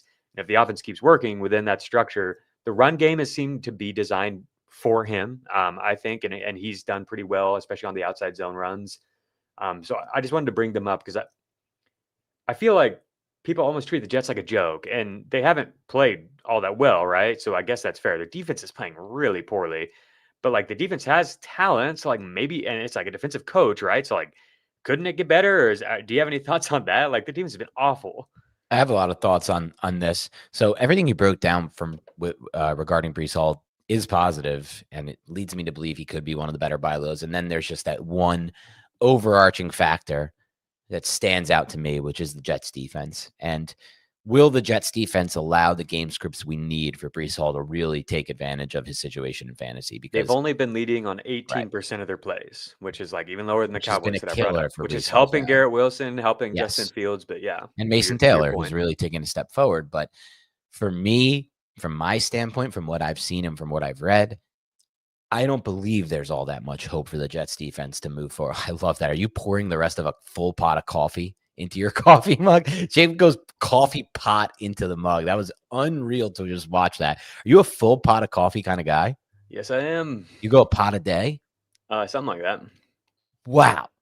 How many cups is that? 4. It's 4 cups. Wow. 4.5. On the strong setting or the normal setting? I don't know what that means. You can do the strong setting on the coffee maker sometimes when you really want to let it rip. I'm pour over. Oh, pour over. So, pour like a French press or no? I do French press sometimes, but okay. I literally boil water in a kettle and then pour it over grounds. Yeah. I kind of love that. I'm these days I'm just like one espresso shot per day kind of guy. I've been trying to do 1 shot of caffeine per day for a long time, few years now. It works for me. With that said, I may take another one after this because I'm feeling sick today. But back to the podcast. This is not an quick since we're already gone. I've got a fun question from Aaron. It's producer Aaron, do the Jags reduce The Jags reduced their motion and shifting pre-snap after the disaster with the play clock yesterday. Oh my gosh. Like to the Trevor yeah. point that I brought up earlier, it's like, dude, come on. This is crazy. It is crazy. I don't know on that. That's something to keep an eye on. Mhm. We haven't seen it trend that way, but like maybe. I think I think the whole production will get smoother as a guy. I think it'll so. yeah. I think so. But also, Trevor is so strange. He's legitimately like the highest first read target rate in the league year over year, even with a different coach now. Like it's not as high as Daniel Jones this year, but like that's Right. it seems to be. It's like first read or it's over. Right. And to me, it's kind of like I don't know. Can you ask him to do a lot of stuff for whatever reason? It hasn't felt that way. And I liked at least in this game. Finally, we saw him running. It was like instead of first read and that's it, and then I just throw an interception or whatever. It's like first read or run. It's Which like was okay, big. that's a little bit better at least for I think fantasy. it's the reason they won the game, honestly. So many of those broken, like dead plays from a first read standpoint, he just broke pocket and took first downs. So I think that's actually a good thing. I think that whole operation is going to get smoother. He would be a buy candidate for me, Trevor Lawrence. I didn't get a chance to say that, but I thought he played by far and away the best game I've seen from him last night in a long time of watching Trevor Lawrence play football. That final drive, the throw to Brian Thomas Jr., and then that outbreaking route toward in the red zone to get them to like the 12, those were just dotted balls on time, drive balls, like with perfect velocity and pinpoint placement. So just something to keep in mind. I think the arrow is up for him. As far as the Jets go, like I don't have hope for that defense to turn it around. It won't be 18% probably. That's really bad. But they have played some bad teams too, where they should have had a chance to get some leads against Miami, Dallas to an extent, right? And so to me, it's a broken defense. Yes, Aaron Glenn is a defensive guy, but I always thought he was an overrated defensive guy in Detroit. Played us a ton of man coverage, press man, and if you have the right players for it, it works. The Jets don't. Quinnen Williams is not the same player he used to be. A dominant player who took over games and made it impossible for interior offensive lines to get anything going. He's not that anymore for whatever reason. They have injuries at the second level. They lost DJ Reed in free agency, I believe, last offseason, which has been a terrible loss for them. They replaced him with a player who I'm blanking on, but has not been good. They don't have good safety. So I think they're very overrated from a talent standpoint because they have big names like Sauce Gardner or whatever on their defense. Their edges are playing well, but it's not enough. So to me, I think it's going to be bad game script all year for Breece Hall. For a little bit more reference on the trailing leading stat, because I think this is the first time I've really talked about it on the podcast. It's league average is 40% trail, 40% lead, 20% tie. Last year, the Browns were at 16% of their plays leading. The Giants were at 14%. The Bears were at 19%. Nobody else was below 20%. So all of those offenses were miserable for fantasy. Right. So we're talking about the Jets here. They're at 18%. Are they one of those type of teams? Are they like bottom 3 type of teams? I don't think so. I mean, like I said, they're 8th in success rate. So I think it's probably concentrated likely enough to give us something back for fantasy. It's probably likely that we see more neutral game scripts, and that helps Breece Hall and maybe does pull a little bit back from Wilson's production. All right, let's talk about the Bears. Oh, last thing on the Lions. Jameson Williams, it just isn't there. Like everything I've dug into is like he's basically the player he was 2 years ago. I really do think Ben Johnson helped him so much. And we're about to get to the Lions. Like we've seen what he's been able to do for Roma Dunze. I don't know if Jameson Williams is like the route winner that he needs to be within this role. And we have seen Sam Laporta, I think, is continuing to elevate his game as both a blocker and a receiver. He's healthier. He's a bigger part of the offense. And Amon-Ra St. Brown continues to be the 30% target share guy. And then they've got both the running backs. And so it's like, I don't know with JMO. Like, I don't know if you ever can plug him into your lineups and feel good about that, really. Like, I think I'd rather start guys like Darnell Mooney and stuff like that, where it's like they're kind of similar types of players. And the offense, like Mooney's like the second or third part of the offense compared to like the fourth part of the offense, the fifth part of the offense. I totally agree with you on this. This is kind of what we predicted preseason. So it's not like it's just tough because like everything we laid out with the Lions is extremely encouraging, but I don't know if it's quite enough for it to be like all these players eat. They would have to be like first. It's not that kind of offense, really, in my opinion. Yeah. As for the Bears are only using their 42% success rate for the Bears. We've talked about this where the run game has been a problem. They're coming out of their bye. So I'm very intrigued to see if anything changes with the run game. They are using motion on 49% of their plays, which is 23rd. They're using a lot of play action, but it hasn't been a copy paste, from what we saw with Ben Johnson to Detroit to now, which is no surprise. I think it's going to take time. We've seen the motion rates creep up. It was 44% and 36% the first two games. Their most recent games, it's 64% and 53%. The play action rates are coming up as well. And the success rates are coming up. 38% offensive success rate in the first game, 39% in the next game. That was against Minnesota and Detroit. Those are tough defenses. They lost both those games against Dallas and the Raiders, 2 wins. Success rates up at 51%, 42%. So I think everything is trending in the right direction. I like that we had the bye week early and we can kind of figure out what's working, what's not. I think Ben Johnson is really dedicated to this. We've seen him be adaptive game to game in terms of how he's choosing to attack, how much shotgun or under center type stuff he's using, the types of runs that he's using. I think I've got my eye on this offense and I'm really intrigued by it. I don't have anything that I feel definitive after 4 games that I can give you guys in terms of like this player looks great. It's been designed clearly to get Rome Odunze the ball, and he's the clear wide receiver 1. Even that, though, I think could shift a little bit because I do think Caleb has been a little slow. He's like trying to read through his progressions better than he did last year, for sure. Last year was kind of like the Trevor thing where it's like, if it's not there on my first one, I'm kind of panicking or whatever. But he's trying to read through this year, but he's still getting stuck a little bit too often on that first read. And it feels kind of like robotic a little bit where it's like, I think he'll find a better feel for it in this offense, but it might take time. But if it does happen, then that would probably mean fewer targets for Odunze, who's like at the top of the league in a lot of these volume metrics. So that's something to keep an eye on. The only other thing with the Bears is like they're clearly designing play action targets for the tight ends. And that's something they've added more and more as the year has gone on. Even in the game that Loveland was out, and in the game that he got hurt, like that, they started with like play action targets immediately. So maybe he's not dead for fantasy. We'll see. He needs to get healthy and get out there. But like Cole Kmet has kind of been letting them down in a variety of ways.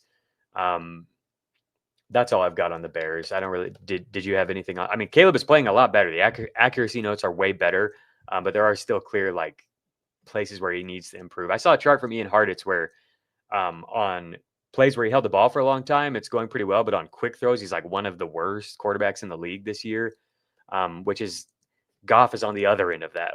Like I think that's I do think Ben Johnson can be really adaptive, but I think he does want to get the ball out quickly. He said that, so that's definitely an area where Caleb needs to grow still. Every coach wants to get the ball out quickly, right? They want to be able to design this stuff pre-snap and get what they're expecting post-snap. And so that's quick, get the ball out. Even on the intermediate and deep level, really in a lot of ways, some of the best stuff I've seen intermediate and deep is just 3-step drops. But with regards to this Bears offense, I did watch their entire game on All 22 before this show against the Raiders. It's actually a little disappointed, to be quite frank with you. They had a lot of early opportunities due to the Raiders turning the ball over in plus territory. There were a lot of sacks. There was a sack early that I didn't think Caleb should take. There was a miss to Rome Odunze. I'm not quite there yet. I'm intrigued because I love Ben Johnson. I'm intrigued because I think they did a lot of good things on their offensive line this offseason. And I'm intrigued because I like Caleb's talent and I like the receiving options they have across the board there. So I'm not out on it by any means. I'm just not ready to jump all in yet. I want to see it because they did just come off 2 really good matchups against the Cowboys and Raiders. And they didn't, in my opinion, make the most of a great Raiders matchup. Yeah. Kyle Monangai is somebody I would stash just to see if there is a running back shift this week. Okay, let's move. Oh, also I wanted to pull back a little bit on where we put the Bears in terms of the offensive line rankings. I sent you the Athletic podcast. I was really surprised how much they were getting mad about the Bears, and I've seen this not getting mad about I've seen fans of the Bears getting mad about the Bears, and I was a little bit surprised how much they were blaming the Bears on the Athletic podcast, their offensive line, for some of the struggles so far. But then I dug into a little bit. I think they're probably middle of the pack, and I had them like top 10 in pass protection. So just wanted to throw that out there for the Bears as well. We're trying with these podcasts, we did offensive line the last 2 weeks, and now we're doing the coaching, and we're going to do quarterbacks too, trying to kind of lay the groundwork for like how all of this is coming together in terms of the skill position players in real time as things change with injuries, but we are going to do our best. Yeah. Okay. Who is okay? I've got a segue here on time to throw, getting the ball out quickly. I want to talk about CJ Stroud and the Houston Texans. Dan, are you feeling a little bit better about Stroud? It was ugly early, but things have been better lately. Of course, matchups against the Titans and the Ravens help. But any thoughts on CJ? Didn't get a chance to watch him. I wish Okay. I had. So for next week, I'm going to try to. I hope it's not just the Ravens matchup. Right. Yeah. I mean, they beat the Titans easily. They beat the Ravens easily. So we've seen things like less shotgun, but they're playing with elite. So that makes sense. More play action. They're able to run and then like take shots and work on stuff down the field because like teams are expecting the run because they're losing, like, and that's what most teams do is like run the ball when they're winning. But like still, it is encouraging to me that like hardly any play action in their first 3 games. 14%, 13%, 19%. The past 2 games is 25%, 43%. And this is a coordinator who like spent time with McVay, spent a lot of time in New England as well. And so I was really curious what we would get from him here, Nick Caley. Lately, it's been more play action, more motion, and obviously much better results. And then on Stroud specifically, they've been getting the ball out very quick, which is something that Texans fans have been like clamoring for a long time. Stroud actually like gets blamed by Texans people some, which is interesting. Like anytime I've posted like accuracy notes or anything like that on Stroud, I've noticed that. I wouldn't have expected it. Just because to me, when I've watched them, it's pretty clearly been like the offensive line. But he does hold the ball for sure. Like he's especially early in his career, he's almost like Will Levis levels of like, no, I'm not checking down. Like we're going down the field, and it worked really well that first year. But as we've seen the offensive line kind of deteriorate, it's we've run into some problems with Stroud. So here's what I've got on Stroud. Career low average time to throw this past week, 2.46 seconds. 2/3 of his throws left his hands in 2.5 seconds or fewer, which is a really, really high rate, 67%. He was only pressured on 20% of his dropbacks, which is the lowest of any quarterback in week 5. Trevor might have had a lower rate. This is all good stuff. That's the lowest pressure rate of any game for CJ Stroud in his career. And we've seen the pressure rate slowly dropping as he gets the ball out a lot more quickly. All 4 of his touchdowns came on quick throws last week against the Ravens. He spread the ball around more evenly, which could be a bad note for Nico Collins. But I do think it's good that he was able to push the ball down the field on these quick throws, 8-yard average depth of target. Nico Collins got 4 of these targets, these quick targets that came in 2.5 seconds or less. And his average depth of target on these targets were 15 yards down the field for Nico Collins. So I think all of this is good. How do you feel about this, thinking about like a potentially like an evolution of the Texans offense and how they attack? It's interesting. I think ultimately this may be a good thing for the Texans offense and maybe not Nico Collins. That's what it's Nico's kind of the only one who matters, right? So that's what I'm curious where your head's at on that. Yeah, Nico's the thing that matters most to us. I don't know. I want to see more of this evolution of this offense, and I want to watch it on tape, to be honest, before I opine on it. So I'm going to pass on this one for now and rely on your analysis here, Jacob, for the listeners. I'll come back to that for sure for next week. I'm just going to put a pin in that. But I do want to do a little real-time reaction to breaking news and your thoughts on it. The Bengals just traded for Joe Flacco. Wow. Yeah. Yes. Which I assume means he will be the starting quarterback ASAP there. I don't know how soon they can get someone ready to play quarterback without knowing the system. But would imagine if not this week, the next week. What does that mean for our boy Chase Brown and Jamar Chase and T. Higgins? Is there any life for this Bengals offense? I mean, I think that's definitely gives you some hope. Flacco hasn't played as well this year as he has in the past at times. I was hoping they would get Jameis, of course. That's great. I'll dig into that for sure. I think that's great for all 3 of them. And like Flacco it's probably like, to me, the biggest takeaway is that's good for T. Higgins, man, because he's felt totally dead. Flacco now gets to face if he starts this week, it's face a Green Bay defense that he's already beaten. But when I say T. Higgins, it's like Flacco will push that thing, like he will push it down the field, and T. Higgins has needed that. Jake Browning is willing to as well, as we've seen, but man, it has been all over the place in terms of his decisions and his accuracy, feel a little bit better about Flacco being able to deliver those types of looks down the field. That's fun. Yeah. It's going to be interesting. Flacco obviously looked great last year, I thought, with the Colts, and then just hasn't looked as great so far with the Browns.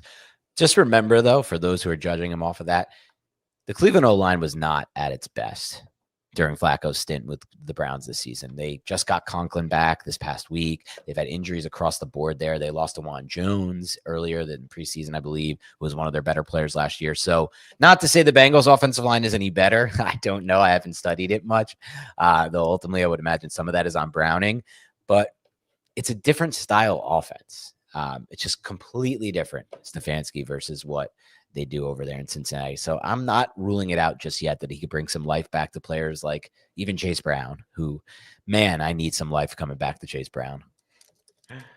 Yeah, for sure. Okay, let's wrap up here with the Texans. So on the Nico Collins point, his first read target rate is down. This is per the Fantasy Points data suite. So I think it is relevant, right? 27% is his first read target rate. That's much, much lower than we've seen in the past. I'm still willing to wait and see how this sorts itself out.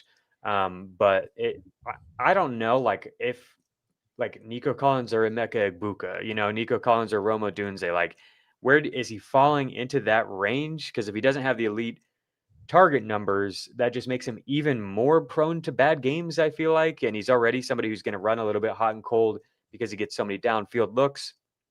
And this offensive line often isn't able to hold up long enough to get those types of looks. I think everything I brought up about the quick targets and a lot of those still going to Nico is good in terms of hopefully helping his floor, but it is just a one game sample size. So 27% first week target rate. And I think it was a league or a season low this past week. I'm going to look that up. Yeah. I guess for us, it's a question of, do we believe these changes can ultimately propel the Texans offense? And if that's even the case, is it propelling them to a place where we believe in Nico Collins' role within that adjourned offense versus what we've seen? I don't know.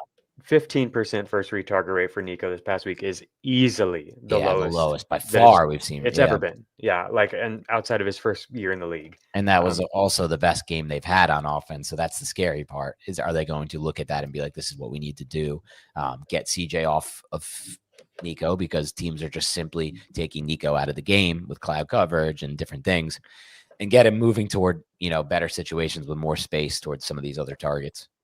I will say at least that the rookies are playing better, and I do both the rookie receivers, and I do think that Ursary, is that how you say the name? No, the tackle. No. Ursary, the kid from Minnesota. Yeah, he I brought up some of his stats that have been scary. Those have gotten better with each game, and I told you this YouTube channel I've been digging into. He really likes him. There's limitations to his game because he's so big. He's maybe not the best mover. But he seems really instinctual and seems to be getting a lot better as it goes along. So it's there are paths to this becoming kind of like what we brought up with BTJ and Kenneth Walker, where it could be good player, good situation, worth buying low on. But I don't think he's as cheap as those guys, and I don't feel as convicted that it will be a good situation. It's more if these rookies all play well, it could be, but yeah, I don't know. That might just be cope because, I'm the biggest Nico Bolt there is. So this scares me. Okay. On the time to throw note, so we talked about CJ Stroud. His time to throw is down, and that's good. I wanted to bring up Trevor Lawrence and Baker. So both of them are getting the ball out very quick. 2.5 seconds for Lawrence is tied with Daniel Jones and Matthew Stafford. That's QB5, tied for QB5. Spencer Rattler, CJ Stroud, Patrick Mahomes, and Tua are the only guys above them. And so Rattler, Stroud, those guys have had to do it out of necessity, right? Because their lines have been a disaster. Lawrence, this is just by design. And so I think that's, generally speaking, that's a good thing. I get a little frustrated with him locking onto the first read too often and making a decision fast too often rather than letting it develop. But I did want to point that out for these guys, that they are getting it out quick, and that's mostly a good thing. And I think it's mostly a coaching thing to have this first read that's working for the offense. We have our frustrations with Trevor for sure, and the stat you could take as a negative, but I think it's everything is working for the most part. It has to be done though. Like you have to design, as a good offense is designing first reads for these quarterbacks, and most of them can't get off their first read successfully. So I don't think it's a bad thing necessarily, as long as he can get the timing right. He has all the arm talent to do it. He just needs to get the timing right. That's always been an issue for Trevor Lawrence, in my opinion, the footwork and the timing and just marrying them together. But I think he did a good job of that last night, honestly, against Spags too. Yeah. All right. Let's talk about Drake Maye and Josh McDaniels. I think that offense has really been one of the best that I've watched. We this is probably recency bias because we just watched it, but it's been so good at the route designs and everything that's layering space. It's able to, they just faced this super zone heavy Bills team, and it felt like so often the designs were opening things up where Stephon Diggs is playing well, but also I do think that so many of these.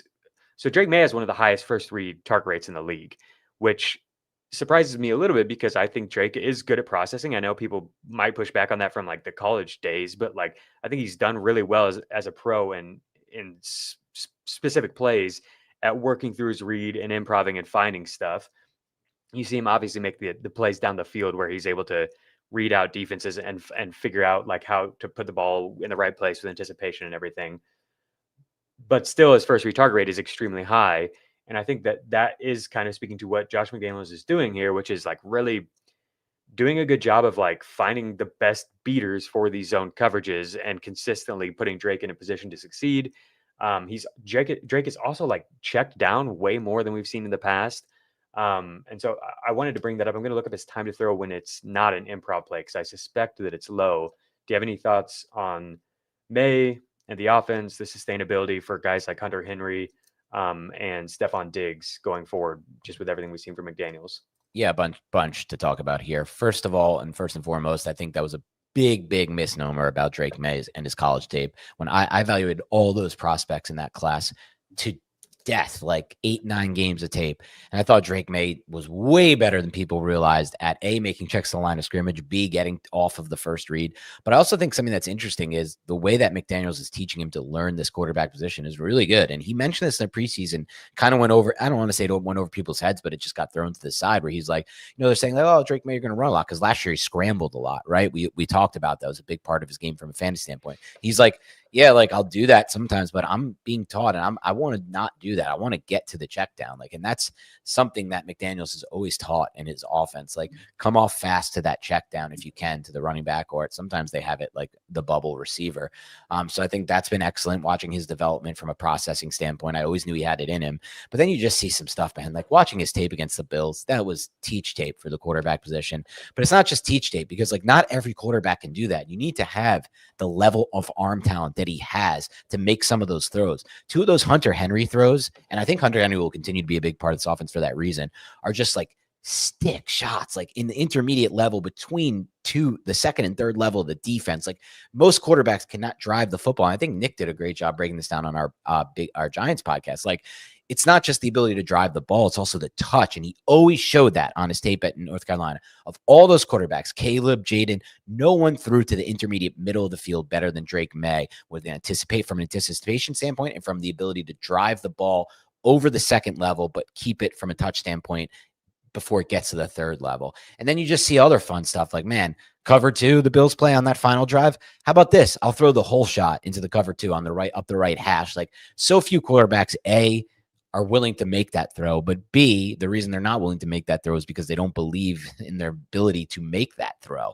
And by make it, I mean attempt it and then complete it and have it actually go for the whole shot that it needs to be. And he just drove that football in there, had a deep comeback on a deep curl on the left sideline earlier in the game to Booty. Drake Maye's playing at an unbelievable level. I don't have the stats to back it up. I've seen them throughout the week. Jacob, when you jump back in, I think Jacob's taking a quick bathroom break, but when you jump back in, you'll probably give those stats. But I think from every standpoint here, he's pretty much played at an insanely high level. Let's take a quick break, actually, Aaron. We'll take a break and let Jacob go, and I'm going to take a quick one as well and jump back in here. What's he like? The happy-faced killer? You mean my dad? Be glad you never have to know. You think that you're so much better than me. You're just like your old man. I'm not like you get ready. Wait a second. I thought we were going tubing. All 3 Sonic the Hedgehog movies and Knuckles are now streaming on Paramount Plus. And everyone loves it. Every adventure. Just try to keep up. Every face-off. This ends now. And every moment that will have you saying, Where have you been? My entire life! It's showtime! all 3 Sonic the Hedgehog movies and the entire Sonic universe are now streaming on Paramount Plus. One final thing I do want to note on Maye is just when you look at every Josh McDaniels offense through the history of time, when he's with the Raiders, the Patriots, no matter who, it's all kind of predicated on timing in the passing game, like getting the ball out on time and allowing these receivers to catch it and turn it upfield. And right now, Drake Maye, and I knew this from watching his UNC tape, but he had the ability always to do that. But he's just playing on time better than he has at any point in his career. It's starting to, like, that Diggs connection that I'm starting to see on tape, Jacob, reminds me a little bit of what I saw his true freshman year with Josh Downs at UNC. It was just him, Josh Downs, and Phil Longo were working so in sync with each other. The ball was just coming out on time early with drive on the ball, because Drake Maye really is just a fun arm talent to watch. And it was hitting him coming out of his breaks. And that's what we're starting to see in this offense. It's really fun to watch, man. Like, Drake Maye is one of my favorite quarterbacks in the NFL. It's the biggest conviction I've ever had on any player since I started covering the draft and looking into draft prospects. So it's good to see it come to fruition this early, because guess what? It's not like he has that much to work with around him. Like, let's be honest with the situation. We got Keyshawn Boutte running a lot of routes. We got Diggs, who people are like, Diggs is elite. So people are arguing that with me in my comments when I did a Drake Maye cut up earlier this week. Diggs is elite. That's what we're going with. Diggs as an elite player at this point in his career. He's good. He's not elite. He's playing 50% of the snaps. And outside of that, we're making Hunter Henry work, in addition to just an offensive line that's featuring a lot of rookies. We love Drake Maye here. No doubt about it. I love Drake Maye, and I'm not afraid to talk about it. Yeah, Diggs probably not elite at this point in his career, but definitely better than what Maye's had. He's needed somebody like this, and I think he's going to keep crushing for fantasy as long as he's healthy. Stephon Diggs, first or second in first read target rate this past week. So yeah, everything is set up really well there. I'm going to share my screen. We're going to transition to some run games, if you're good with that, Dan. Let's do it. The people in the comments are laughing at me for needing a potty break here. Did you see the coffee, man, the coffee situation going on over here? Yeah, they're like, he can never do red zone. That is absolutely true. Scott Hansen is insane. I don't know how he does it. So what I've got here is shotgun running under center running. So the teams on the right side of the chart are using shotgun at a higher rate. You see the Commanders, the Falcons over there. Those are really the only two teams like this, that are using shotgun almost all the time. And it's working really well.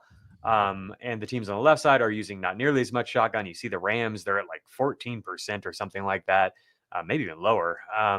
And they're up at the very top in terms of success rate on running back runs.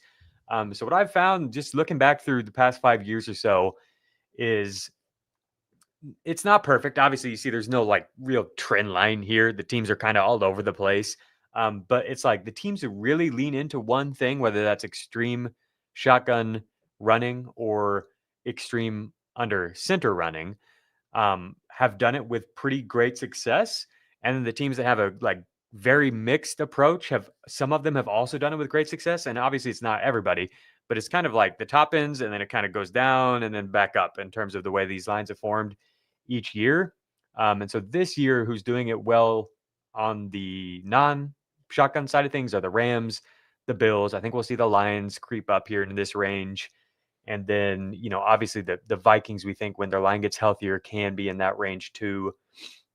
The Bears, if with better running back talent, maybe could be in that range. We've talked about the Seahawks. I think they could be in that range, but the success rates have not been good so far. But it is a small sample size.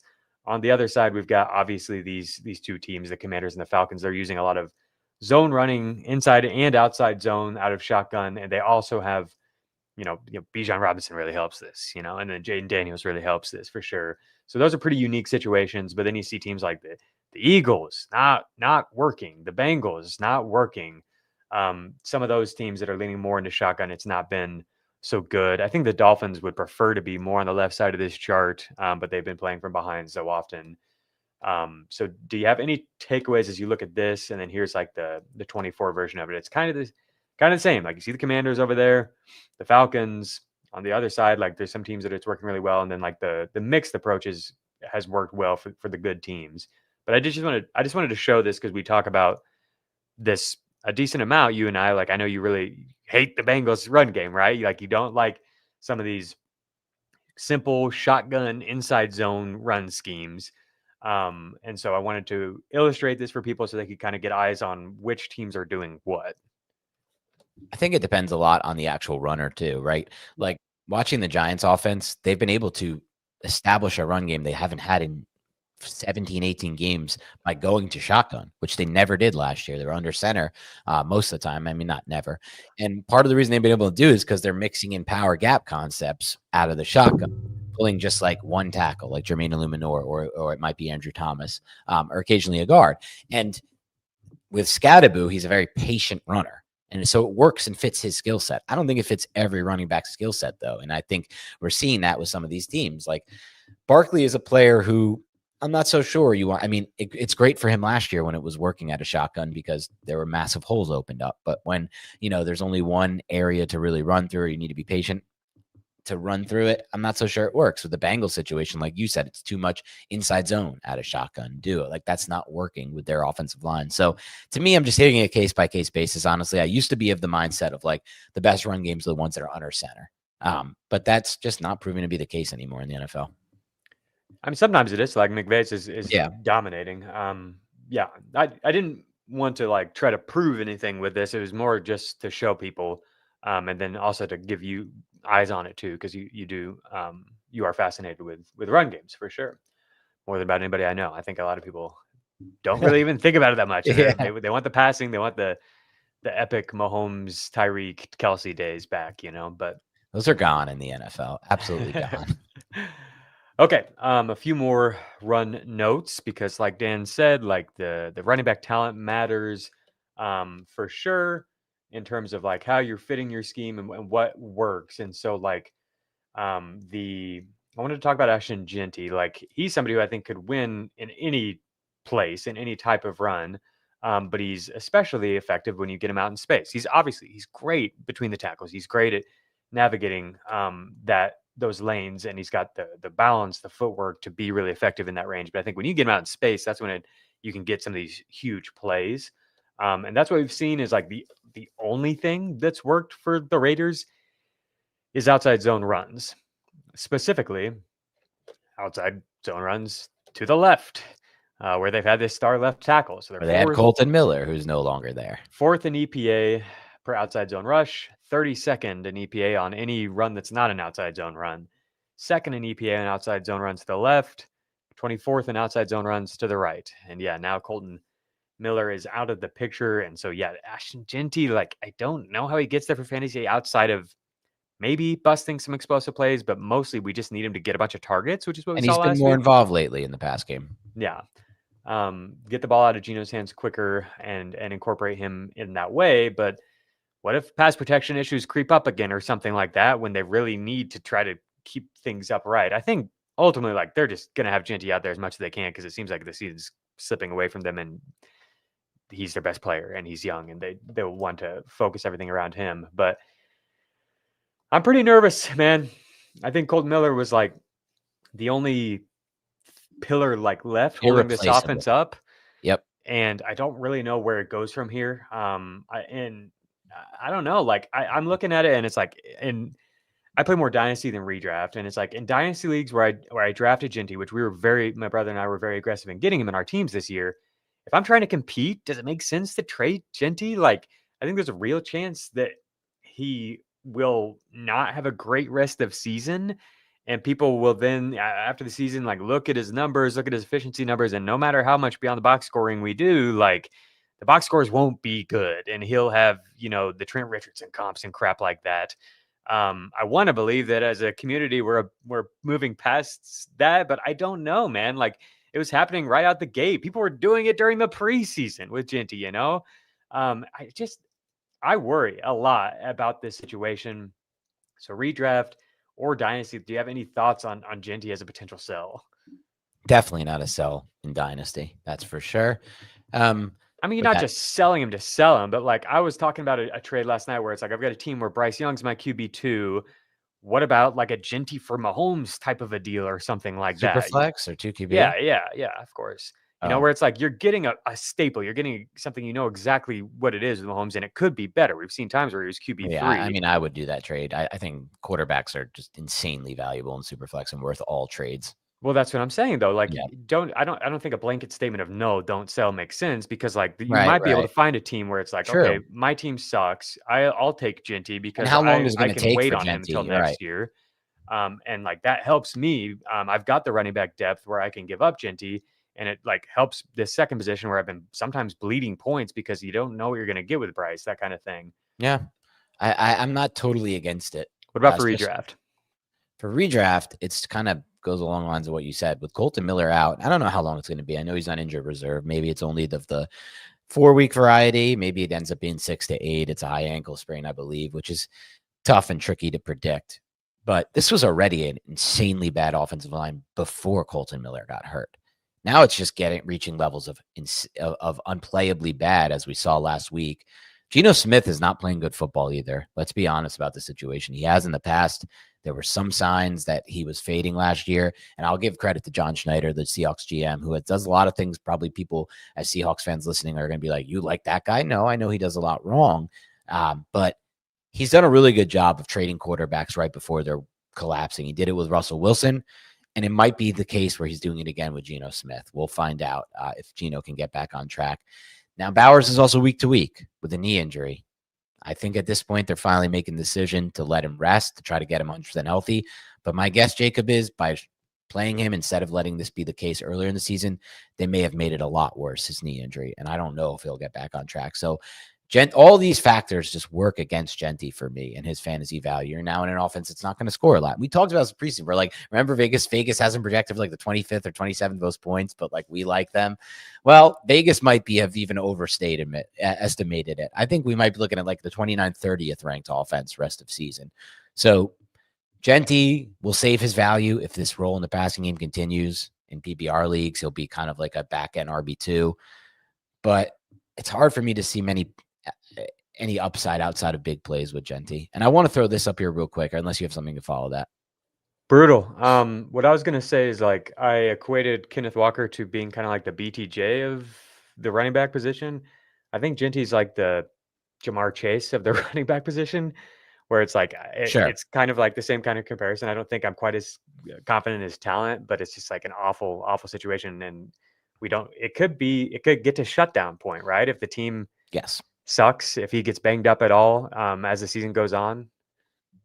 Let me throw this in here real quick. GRC7 says, I went back, catch up at the beginning of the pod. Being the anti-Egbuka duo is certainly a choice. I just don't know how you can interpret that from what we said. I'm just going to stand out. I'm just going to step up here and be honest with you. All respect. Thank you for supporting our show. No doubt. But like we put Egbuka in our sleepers episode. We liked Egbuka a lot. And just because we mentioned at the beginning of this pod that Mike Evans' return could hurt Egbuka from being like the 4th overall scoring player like he is right now, doesn't make us anti-Egbuka, and it certainly doesn't make us the anti-Egbuka duo. So I need to make that clear. Sometimes the haters get to me, Jacob, and you may not even be a hater, GRC. I just want to clarify your interpretation of it to make sure it's clear and abundant that we are not anti-Egbuka. Yeah. That gets no energy from me. I don't care. Let's do some listener questions and get out of here. All right, let's get to some listener questions. All righty. This is what I do care about. Unk podcast. I've seen that in the comments a little bit, and that I think. What does that mean? I think it's Unk, like kind of like you've been around. You've been around the block. Ball. Kind of thing. Interesting. It's like a 6-7 thing that I don't even know what that means, but I've heard it a lot.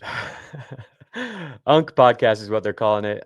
Beyond the box score. I love that. So Beans on Toast got offered Tyler Warren for RJ Harvey and Golden. He said at the end, I think I'm probably going to do it. So under the assumption that Beans on Toast made this trade, we're looking at it now that people were excited about Harvey's utilization in week 4. This past week, we didn't get quite as much Harvey, but we have seen like they've rotated drives a little bit more between Harvey and Dobbins, and I think that's probably where we're going to land as both guys get in. And Harvey is, maybe has the explosive ability, and the offense could be good enough that he could be relevant for fantasy down the stretch, even if there is no Dobbins injury. And then if there is a Dobbins injury, then he's probably like a top 12 or 15 running back. But still, it wasn't, we took a bit of a step back in usage. So got offered Warren for Harvey and Golden. His current tight end is Fannin. So I think he sent away Warren to get Harvey and Matthew Golden. How do you feel about this? He feels okay about the running back situation. This team cracks me up. This is like, it's just like rookie. Yeah, it is all fire rookie team, every rookie. I look at it like this. I still have my hope for Harvey at the end of the season, but it's not that it's dwindling. It's just reality of situation is J.K. Dobbins' role won't change unless he gets hurt.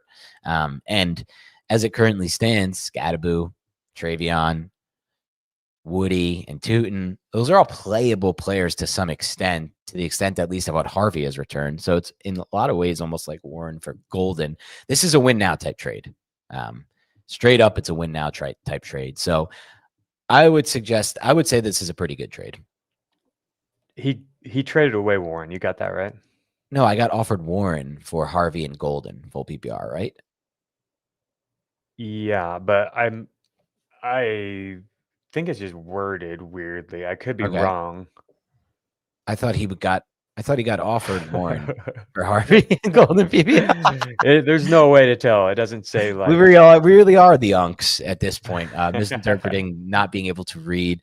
I think I'm interpreting as he got traded Warren. I think we're on the same page that Warren is probably more valuable than yeah. There we go. We could just answer it like that. For sure, we could definitely answer it like that. Because I think he could use help at tight end or running back, really. Like Fannin, I don't feel great about as your only tight end one. The running backs are decent, though. I guess that's why maybe I read it as, no, you're probably right. That probably makes sense that he was trading for Warren, in which case I think it's a win. Yep. Alrighty, we got another question, another trade, I think. Goat Pod, Unk Pod, Goat Pod. Thank you, guys. Mr. Pope says, can't get enough of the show. I can't wait till y'all are able to have episodes 5 times a week. I don't know about that, man. I can barely make it through one of these episodes with this much coffee right now. What do we got here? Trade, 1 quarterback, 2 running backs, 2 receivers, 1 flex, half PPR. Can we see the full? Here we go. There we go. Thank you, Aaron. Jaden Daniels, Quentin Johnson, starting Stephon Diggs as well with CMC, Rashad White,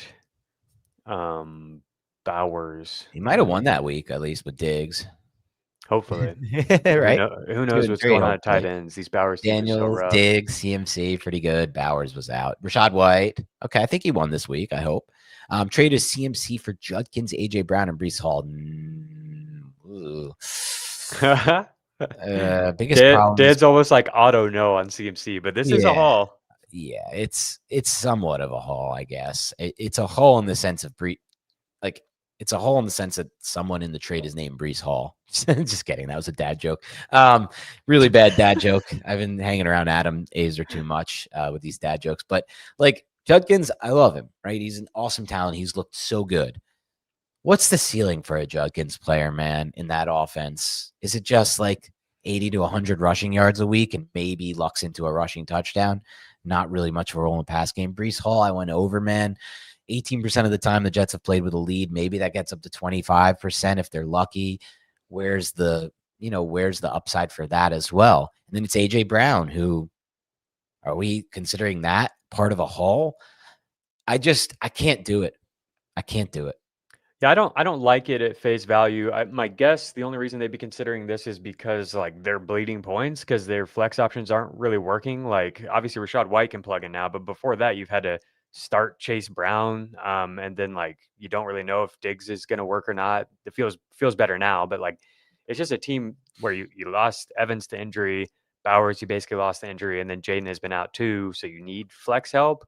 It's kind of like what we were talking about with Adam on Monday's show, where like if you have to make a trade that you don't like to help yourself win, then you got to do what you got to do. I don't love it either, but Judkins is crushing right now.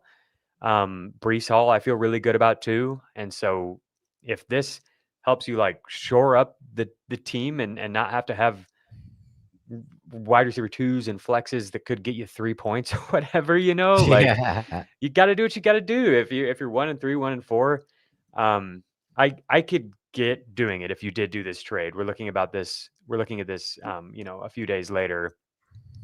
Aaron, I'm not sure if you want to jump in and let me know what you're talking about with CMC's usage. No fear about CMC's usage, Aaron asks. Yeah, well, as a Niners fan, I have concerns about how much CMC is touching the ball. And, like holding up. Okay, yeah. Yeah, man, making sure this might be a time to sell high on him because the 49ers have a grand total of 0 rushing touchdowns on the season. Their run game.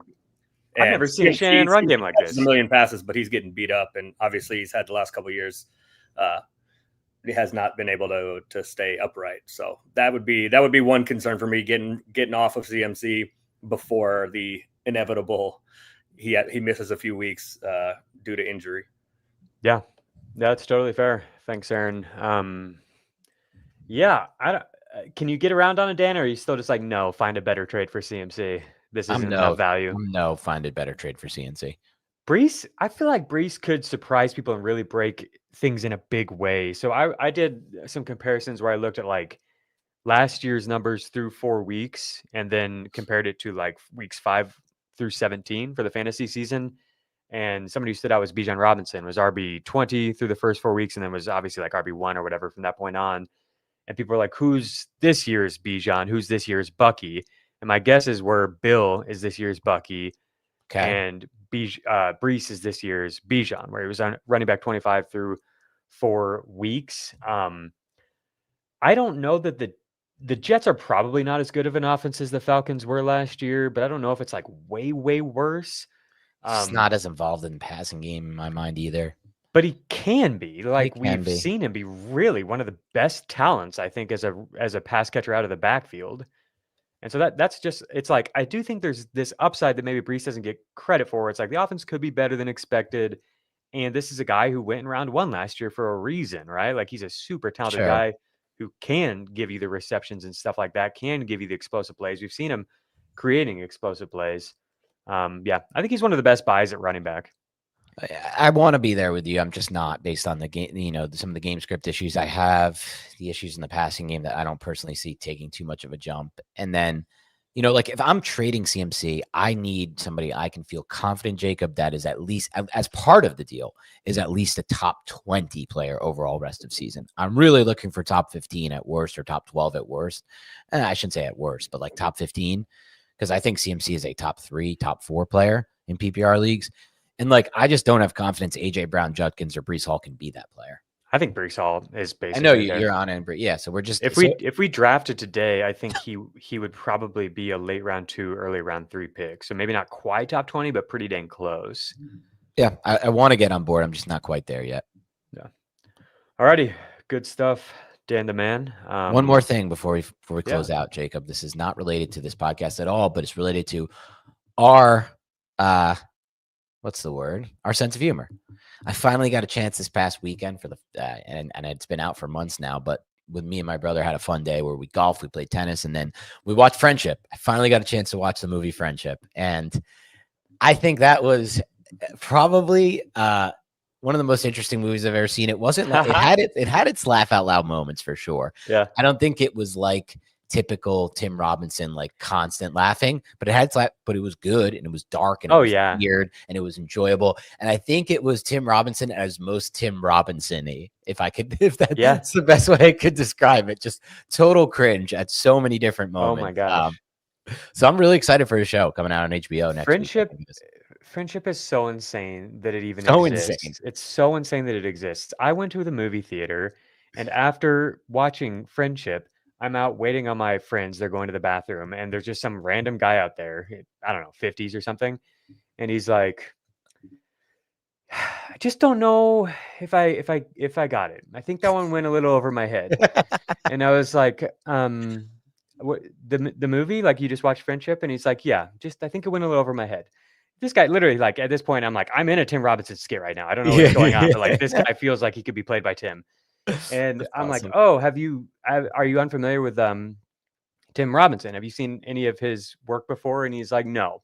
And that's where it's like, what the hell? Just went into it without knowing anything. You can literally just like have anybody just like go to the movie, like, I'm going to watch a movie today, and like just walk into AMC and be like, friendship, Paul Rudd. I know Paul Rudd. And just like think you're getting into some comedy movie. And it's just like, you're stuck. You're stuck. Yeah, some romantic comedy with Paul Rudd. Nope.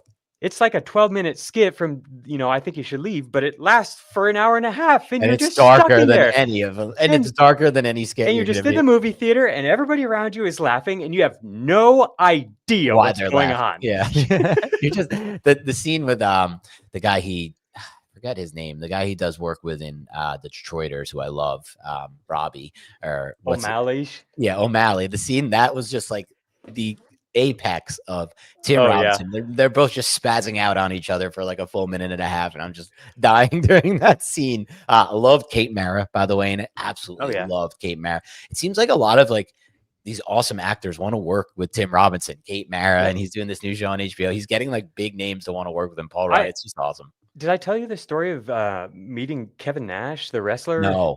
Yeah, so I was at an anime convention because I'm just like a huge nerd, and I was there to get like, my buddy was getting signatures on some stuff, and I was just tagging along and hanging out. And I'm like, there's wrestlers here. Like, what the hell? And so I go to talk to Kevin Nash, and I'm like, you were my dad's favorite wrestler, and like I knew you from that growing up. And he's he's heard this. He doesn't really, not that he doesn't care, but he's just like, yeah, good to see you. That's great. And I was like, and then I'm watching the Detroiters, and you show up on the screen and just like break my brain, break my world, because I'm used to you as this wrestling guy. And then you're playing Tim Robinson's deranged dad. And I was like, and you were so good. Like, that was so freaking funny. And like the moment that Tim's name came up, dude, he lit up. Like, there was a different look in his eyes. He went from being just like kind of there doing his job to being like fully there with me and like joking around and stuff. And for anybody who has seen the Detroiters, which I have to assume you probably have, because why else are you still here at this point in the podcast? I was like talking to him about the episode that he did with him, and he's like, that moment at the end where we're sitting on top of the car and I did that howl. He's like, that was improv. That just came out of nowhere. He's like, I love that. They had a different plan in place, but I told the guys, I was like, I've got something that I think is going to be good. Just like, go with it. And he like does this crazy, like howl like a wolf. And you, dude, watch that scene now, knowing that it scares the crap out of Tim. Like, seriously, Tim like breaks for a moment, like totally like not able to be an actor in that moment. He's just like, what the hell's wrong? I love crazy. It was so fun, dude. My hot take is I actually think the Detroiters is funnier than I Think You Should Leave.